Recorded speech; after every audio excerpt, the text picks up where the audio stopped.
Hello everyone, welcome back to my YouTube channel. Last की class का जो हमारा टॉपिक था वो था हमारा coral reef and types of coral reef. आज की क्लास का जो हमारा टॉपिक रहेगा वो रहेगा थ्योरीज ऑफ कोरल रीफ। इसमें हम जिन जिन ने प्रवाल भित्ति से संबंधित थ्योरीज दी या सिद्धांत दिए उन्हीं को हम आज की क्लास में आगे पढ़ेंगे। क्लास को आगे बढ़ाने से पहले हमेशा की तरह मेरी आप लोगों से एक रिक्वेस्ट है कि अगर आप मेरे चैनल पे नए व्यूअर हैं तो प्लीज मेरे चैनल को सब्सक्राइब कर लें और बेल आइकन को दबा दें। और अगर ऑलरेडी आप मेरे सब्सक्राइबर हैं तो मेरे चैनल को अपने फ्रेंड्स के साथ या जो भी कंपटीशन एग्जाम की तैयारी कर रहे हैं उनके साथ शेयर करें। इससे मुझे भी और अच्छा काम करने के लिए अंदर से एक मोटिवेशन मिलता है जब आप लोग मुझे सपोर्ट करते हैं। तो चलिए इसी के साथ ही आज का जो टॉपिक है हमारा प्रवाल भित्ति के सिद्धांत शुरू करते हैं।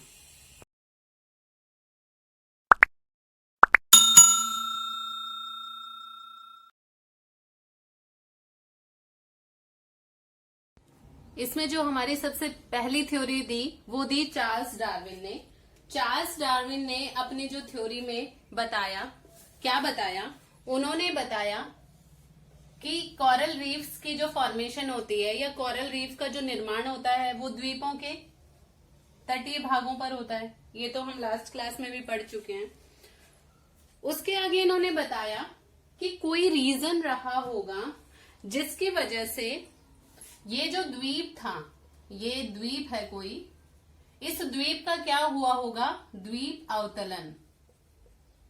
ठीक है, इस द्वीप का क्या हुआ? अवतलन हुआ, जिसकी वजह से ये जो तटीय भित्ति थी और हमारी जो ये अवरोधक भित्ति थी ये इस तरीके से ऊपर की तरफ उठ गए होंगे। मतलब चार्ल्स डार्विन ने जो फोकस किया वो सिर्फ और सिर्फ किसके ऊपर फोकस किया? द्वीप के अवतलन के ऊपर फोकस किया कि द्वीप नीचे की तरफ बैठ गया और ये हमारे क्या होगी? प्रवाल भित्ति ऊपर की तरफ उठ गई होंगी। सिर्फ इन्होंने अपनी इसमें थ्योरी में यही बताया। उसके बाद इनकी बहुत सारे लोगों ने आलोचना की। जैसे आलोचना में आपको याद रखना है, आलोचना किन किन ने की इनकी, तो इनकी आलोचना करी। इनकी आलोचना में इन्होंने बताया कि जो डार्विन ने ये तो बता दिया कि द्वीप का अवतलन हुआ, लेकिन डार्विन ने इसका रीजन नहीं बताया। रीजन नहीं बताया कि द्वीप का अवतलन हुआ क्यों, इसके पीछे कोई रीजन तो रहा होगा ना। ठीक है। दूसरा इन्होंने बताया कि इन्होंने जो डार्विन थे इन्होंने बताया कि सभी अटोल जो होती हैं, हमने जो टाइप्स पढ़े थे प्रवाल भित्ति के, तो इन्होंने बताया था कि सारी की सारी जो एटोल होती हैं ना वो वलयाकार होती हैं। लेकिन जो हमारे आलोचक थे उन्होंने ये बताया कि सारी की सारी जो अटोल होती हैं वो वलयाकार नहीं होती, कुछ क्या होती हैं? घोड़े की नाल जैसी भी होती हैं। ठीक है, तो ये इनकी आलोचना करी थी। आपसे डायरेक्टली स्टेटमेंट पूछ ली जाती है कि आलोचना में क्या क्या बताया था, तो आपको याद रखना है। उसके बाद जो मोस्ट इंपॉर्टेंट इसका जो पॉइंट आएगा वो क्या आएगा कि जो हमारी चार्ल्स डार्विन की थ्योरी थी इसमें संशोधन किसने किया था? ठीक है, इसमें जो संशोधन किया था किसने किया था? तो ये डायरेक्ट क्वेश्चन आता है, तो आपको याद रखना है डेविस ने चार्ल्स डार्विन की थ्योरी में संशोधन किया था और इन्होंने बता दिया था ये रीजन। जैसे मैंने अभी भी बताया ना कि इन्होंने तो चार्ल्स डार्विन ने तो एक ही बात कह के छोड़ दी थी कि जो जितनी भी एटोल होती हैं वो वलयाकार होती हैं, लेकिन जो डेविस थे इन्होंने क्या बताया कि जितनी भी एटोल होती हैं वो वलयाकार नहीं होती, कुछ घोड़े के नाल जैसे भी होती हैं। तो इनकी जो आलोचना है, आलोचना के पॉइंट्स भी आपको याद रखने हैं और ये जरूर याद रखना है कि जो चार्ल्स डार्विन थे उनकी थ्योरी में संशोधन किसने किया था। ठीक है, तो यहाँ पे ये एक थ्योरी हमारी कंप्लीट होती है। और हाँ, एक चीज और इसमें आपको याद रखनी है, चार्ल्स डार्विन ने तो अवतलन का सिद्धांत दिया था, संशोधन किया इसमें डेविस ने, और डेविस को सपोर्ट या इसके समर्थक कौन थे? डायरेक्ट क्वेश्चंस हैं ये। तो इसके जो समर्थक थे वो थे डाना। डाना ने इनको समर्थन दिया। किसको समर्थन दिया था? डेविस को। याद रखना है ये, कभी कंफ्यूज हो जाए आप। चार्ल्स डार्विन ने अवतरण का सिद्धांत दिया था।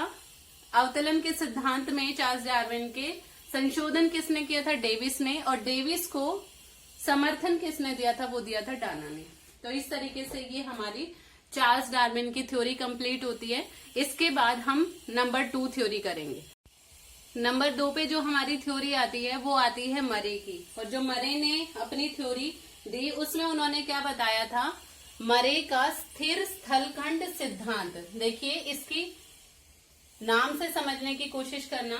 मरे ने क्या बताया था कि जो सागरीय भाग है, ठीक है, उसका जो चबूतरा है ये किससे निर्मित है? चूना पत्थर से निर्मित है। ठीक है, ये चबूतरा है किससे निर्मित है? ये चूना पत्थर से निर्मित है। उसके बाद इन्होंने क्या बताया कि अगर ये चबूतरा अगर ज्यादा ऊंचा है तो सागरीय तरंगे इधर से चलेंगी और इसका क्या कर देंगे? इसको काट के अपरदन कर देंगे, मतलब इसको लेवल में ले आएंगे इतना। और अगर ये नीचा है, ठीक है, अगर ये नीचा है इस तरीके से, अगर ये नीचे है तो इसमें क्या हो जाएगा? सागरीय तरंगों द्वारा इसमें क्या हो जाएगा? निक्षेपण हो जाएगा। मतलब कहने का ये है कि दोनों कंडीशन में क्या होना है? चबूतरे को एक बैलेंस में आना है, ना ऊपर ना नीचे। यही था आपका किसका सिद्धांत? मरे का स्थिर स्थलखंड सिद्धांत। मतलब इन्होंने क्या बोला कि जो स्थलखंड है वो क्या रहेगा? स्थिर रहेगा, ना तो वो ऊपर जाएगा और ना ही वो नीचे आएगा। उसको एक बैलेंस में रहना है।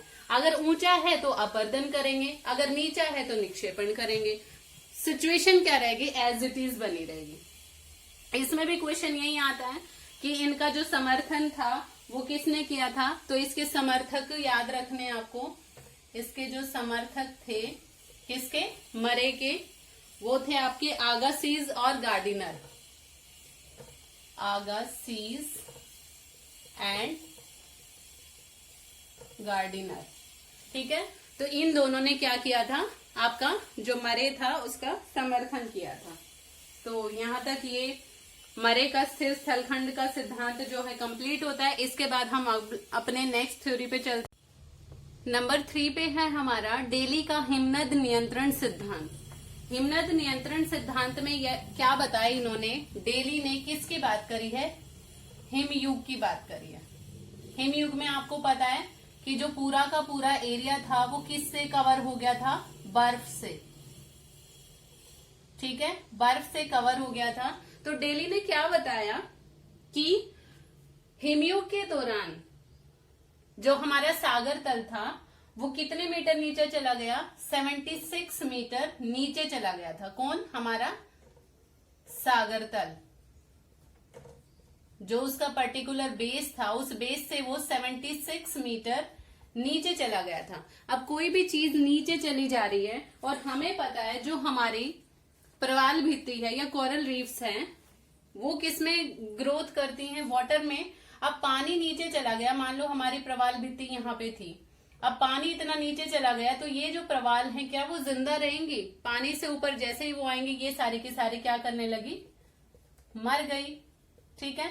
अब मरने के बाद अब ऐसा थोड़ी है कि अगर कोई भी ड्रॉट आ गया, कोई भी नेचुरल डिजास्टर हो गया तो सारे के सारे एक ही बार में मर जाएंगे, ऐसा पॉसिबल नहीं होता है ना। तो कुछ इसमें से बच भी जाते हैं।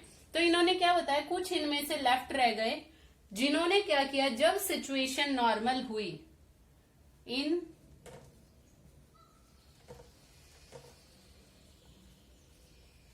नॉर्मल सिचुएशन इन प्रवालों ने या इन कोरल रीफ्स ने फिर से ग्रो करना शुरू किया, ठीक है।